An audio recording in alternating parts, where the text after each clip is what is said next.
Καλησπέρα σας. Το NewsBeast βρίσκεται στην καρδιά των εξελίξεων, στο 10ο Οικονομικό Φόρουμ των Δελφών και έχουμε τη χαρά να έχουμε κοντά μας τον κύριο Ορέστιο Μράν, διεθνή δικηγόρο και πρόεδρο του Think Tank Συνέργεια. Κύριε Μράν, καλησπέρα σας. Καλησπέρα. Μια καλά, όμορφα. Είμαστε στο κέντρο των εξελίξεων όσον αφορά τους δασμούς που έχει επιβάλει ο Τραμπ. Πώς πιστεύετε ήταν η επίδραση των δασμών του Τραμπ στις διεθνείς αγορές ενέργειας?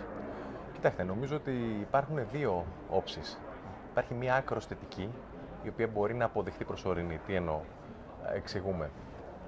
Η δασμολογική πολιτική του Τραμπ, τουλάχιστον η απειλή αυτής, προκειμένου να εφαρμοστεί, θα δημιουργήσει μια οικονομική ύφεση στη διεθνή οικονομία. Αυτό είναι δεδομένο, δεν μπορεί να γίνει διαφορετικά. Η οικονομική όμως ύφεση γνωρίζουμε ότι σημαίνει μικρότερη ζήτηση ενέργειας. Διότι προφανώς οι οικονομικοί παράγοντες συστέλλονται, αναμένουν, δεν μπορούν να κάνουν μεγάλα ανοίγματα, άρα ζητάνε λιγότερη ενέργεια για να επενδύσουν κτλ. Όταν ζητάς λιγότερη ενέργεια, εάν η διαθέσιμη στην αγορά ενέργεια παραμένει η ίδια, στην πραγματικότητα αυτό έχει ως άμεσο αποτέλεσμα, με απλούς οικονομικούς όρους, τη μείωση των τιμών. Πού είμαστε σήμερα? Σήμερα είμαστε σε μια λογική της συνέχισης της παραγωγής και φυσικού αερίου και πετρελαίου. Για την ακρίβεια πετρελαίου, ακόμη και αύξηση από τον ΟΠΕΚ κατά 500.000 βαρέλια την ημέρα.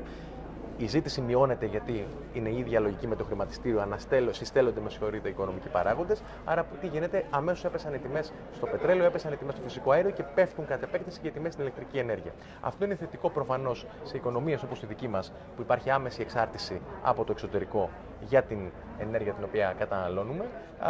Παρ' όλα αυτά, πρέπει να δούμε κατά πόσο αυτό θα είναι μακροπρόθεσμο, διότι υπάρχει η λογική μπρος γκρεμός και πίσω ρέμα. Από τη μία δεν θέλουμε οικονομική ύφεση, από την άλλη όμως θέλουμε χαμηλές τιμές. Τώρα, η αρνητική επίπτωση έχει να κάνει κυρίως με την ανανεώσιμη ενέργεια και την ενεργειακή μετάβαση. Τι εννοώ? Ο περισσότερος εξοπλισμός που χρησιμοποιούμε για να παράξουμε ανανεώσιμη ενέργεια προέρχεται καλώς ή κακώς από την Κίνα. Εάν επιβληθούν δασμοί τέτοιου επίπεδου στην Κίνα από τις Ηνωμένες Πολιτείες, πράγμα το οποίο θα επηρεάσει. Για το 134%. Σωστά, ακριβώς. Αν λοιπόν αυτό θα επηρεάσει πάρα πολύ την παραγωγή αυτού του εξοπλισμού, τι σημαίνει αυτό στην πραγματικότητα? Ότι στην Αμερική θα παράγουν λιγότερη ανανεώσιμη ενέργεια, στον κόσμο θα παράγουν λιγότερη ανανεώσιμη ενέργεια και άρα θα πρέπει αφενός να αναστείλουμε τους πολύ υψηλούς στόχους που έχουμε για την ανανεώσιμη ενέργεια, αλλά να το βάλουμε αυτό και στην ενεργειακό μας μείγμα, δηλαδή τη λιγότερη ανανεώσιμη ενέργεια, όπερ σημαίνει στην πραγματικότητα αυξημένες τιμές μέσω μακροπρόθεσμα. Μάλιστα. Άρα να το δούμε ολιστικά το πράγμα. Ολιστικά, μάλιστα.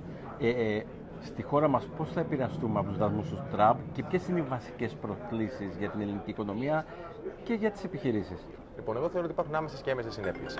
Οι άμεσες δεν είναι τόσο σημαντικές, διότι το διμερές εμπόριό μας με τις Ηνωμένες Πολιτείες είναι γύρω στα 2,4 δισεκατομμύρια. Δεν είναι ένα μεγάλο ποσό σε σχέση φυσικά με τις συνολικές εξαγωγές της Ευρωπαϊκής Ένωσης προς την Αμερική. Αυτό όμως δεν σημαίνει ότι δεν υπάρχουν τομείς της οικονομίας, όπως το αλουμίνιο, όπως τα προϊόντα μας, το λάδι μας, το κρασί μας, οι ελιές μας, τα οποία προφανώς κοιτούν προς το γιαούρτι, κοιτούν προς τις αμερικάνικες αγορές πάρα πολύ και έχουν μεγάλο ποσοστό έκθεση στην αμερικάνικη αγορά. Θεωρώ λοιπόν ότι αυτά τα προϊόντα θα επηρεαστούν. Πρόκειται όμως για προϊόντα τα οποία είναι υψηλής ποιότητας, οπότε συνήθως η οποιαδήποτε αύξηση των τιμών απορροφάται από το κοινό. Αυτό είναι θετικό. Παρ' όλα αυτά, εκεί λοιπόν που μιλάμε για άμεσες συνέπειες, πρέπει να δούμε ποιοι τομείς επηρεάζονται άμεσα, σε ποιο βαθμό υπάρχει αυτή η έκθεση και να δούμε τι μπορεί να κάνει το κράτος, αν και δεν θέλω να έχω κρατιστικές λογικές. Μπορεί να χρειαστούμε να κάνουμε κρατική ενίσχυση επιλεγμένα σε κάποιους από αυτούς τους τομείς για να μην καταρρεύσουν, διότι τους χρειαζόμαστε πάρα πολύ. Άμεσες λοιπόν συνέπειες σε 2,4 δισεκατομμύρια. Έμεσες συνέπειες φυσικά όταν υπάρχει μια οικονομική ύφεση. Το παράδειγμα το διεθνές και η εμπειρία μας, η άσχημη, μας έχει δείξει ότι έρχεται στην Ελλάδα με 2 με 3 χρόνια καθυστέρηση. Αυτή τη στιγμή είμαστε σε μια αναπτυξιακή τροχιά, σε μια αναπτυξιακή λογική, η ελληνική οικονομία πηγαίνει καλά. Φανταστείτε μια διεθνή οικονομική ύφεση που εν τέλει θα πλήξει και την Ελλάδα ως μια μικρότερη χώρα της Ευρωπαϊκής Ένωσης με μια οικονομία που μόλις ανακάμπτει.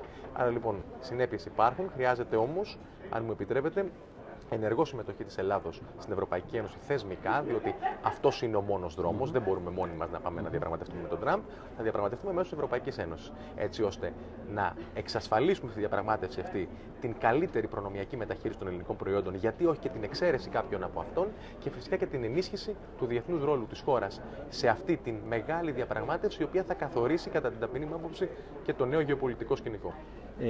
Ποιες είναι οι πρόσφατες εξελίξεις στο ενεργειακό τοπίο που αφορά την νοτιοανατολική Ευρώπη και κυρίως την Ελλάδα και πώς επηρεάζουν αυτές το γεωπολιτικό τοπίο και ποιες γεωπολιτικές αλλαγές βλέπετε εσείς? Καταρχάς, νομίζω ότι το σημαντικότερο Ζήτημα αυτή τη στιγμή είναι η διασύνδεση της Ευρώπης με την Αφρική και την Ασία, έτσι ώστε να εισάγουμε περισσότερη ενέργεια από την ανανεώσιμη που παράγεται εκεί και για κλιματολογικές συνθήκες, αλλά και λόγω των μεγάλων επενδύσεων που έχουν γίνει στις περιοχές αυτές, για να ρίξουμε τις τιμές σε εμάς και να πολλαπλασιάσουμε, αν θέλετε, τις πιθανότητες, τις δυνατότητες που έχουμε στο ενεργειακό μας μείγμα. Διασύνδεση λοιπόν και για την Ελλάδα πάρα πολύ σημαντική, Ισραήλ, Κύπρου, Ελλάδος και από εκεί φυσικά κεντρική και δυτική Ευρώπη. Πάρα πολύ σημαντικό γιατί στο Ισραήλ όχι μόνο υπάρχουν άφθονα από θέματα φυσικού αερίου, αλλά παράγεται πάρα πολύ ανανεώσιμη ενέργεια.